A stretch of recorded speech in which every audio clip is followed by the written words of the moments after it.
a sign that I could not have imagined would come true in our lifetime. This sign shocked me more than anything else, and people aren't even paying attention to it, which is the worship of Lat and Uzza in the Arabian Peninsula.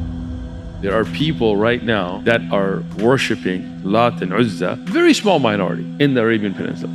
Look, when I read this, studying Islam, like the Arabian Peninsula becoming green, like that's something we're seeing. Sign of the Day of Judgment in front of our eyes that a generation ago could not have imagined, but I could imagine it. Like there being Christians and Jews, atheism in the Arabian Peninsula. Like I could imagine, who would worship Lat and Uzza? Like that was dead, finished. Like they're pieces of rock. There's no church for them, nothing. Like, the Christians give a lot of money to convert people. Atheists have like desires, like go do whatever you want. But who would worship Lat and Uzza? Another sign that has come true in front of our eyes is the competition of Bedouins that come from illiterate backgrounds competing in building tall buildings. I think 7 of the tallest 10 buildings in the world right now are in the Khalij and Arabian Peninsula. Burj Khalifa and Burj Dubai and Riyadh Tower. And you're like, whoa, like this is crazy. Like this sign is coming true in front of our eyes. But I could imagine that, right? Lat and Uzza. I've seen pictures right now online of people in Arabian countries with statues, personal statues, not just in museums and things, posting that they're worshiping them. Now again, I'm not saying it's a big number, I'm not saying it's going to grow, I'm not saying it's a majority, but just the fact that it happened. Rasulullah said the Day of Judgment will not come until people go back to worshiping Lat and Uzza. I said, this sign I could not imagine, and it's come true in front of us. This obviously proves the Prophet of the Prophet ﷺ, but this one is specific because he was the one who abolished it to begin with. For him to say he's going to come back, why would he even say that? At a time when they destroyed those statues in the Arabian Peninsula, it finished. It's not like, Christianity, okay, maybe it was there in Europe, so it could try to come back, Hinduism in India or something, but with nobody there, it didn't make any sense. And that sign has come true in front of us and nobody's talking about it.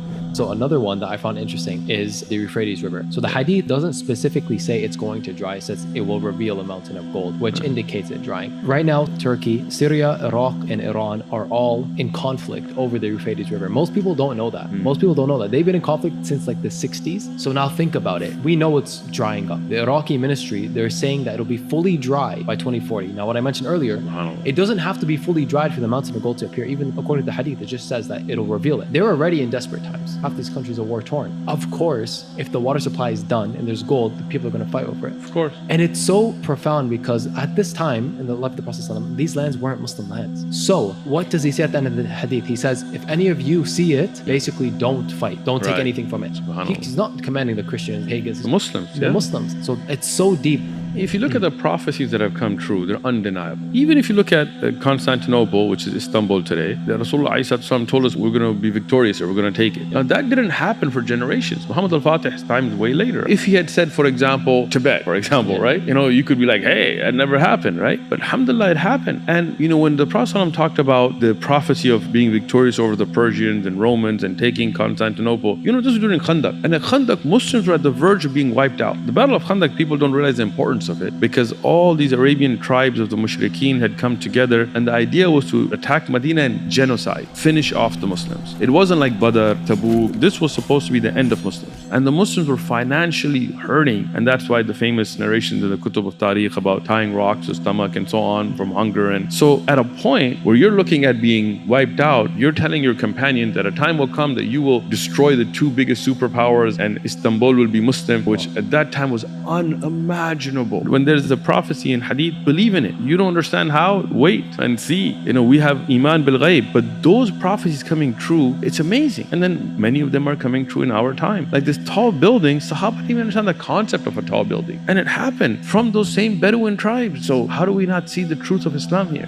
One of our very good brothers, may Allah reward him, he brought me this information and I started researching about scientists that are talking about how the earth's going to fall off its axis. And if that axis flips, the suns will rise from the west. And they're saying it's inevitable. They said inevitable? Yeah. Oh my God. It's just a matter of time.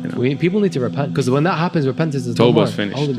May Allah subhanahu wa ta'ala protect us and guide us. You know what's crazy? When the hadith mentioned it, a lot of us didn't take it serious. And when a scientist mentions it, that's a good point. Oh my God. SubhanAllah. Anytime you find something in the Quran or Sahih Ahadith, take it dead serious. So the Prophet ﷺ is what? Like 12 for 12, 50 for 50, 100 for 100. I mean, I can't look. I taught the seerah. The number of miracles and the number of prophecies unimaginable. See, it's not just like things like the sun rising from the west. There are little prophecies. Also, some would say, you're going to go here and you're going to find this person and they're going to say this to you, and then those things happen. Even when he talked about how you'll be able to travel in safety between this city and that city, and things like he told Aisha radiallahu anha about what's going to happen in the future, and you will go here and dogs will bark there, and like things that happen exactly every time. You can't guess and get things right every time. Nostradamus or whatever that dude is, he'd be like, and an eagle will rise from the west. People are like, oh, that's talking about America. You're just giving meaning to something that doesn't. And he'll get so much stuff wrong, but they'll just focus on like the 10 things he got right, the guesses or whatever jinn he was working with. But Rasulullah sallallahu alaihi wasallam in the Quran, every single prophecy comes out the way it is. 100%. That can't be guessing. Like time and place and circumstance, and it's amazing, subhanAllah.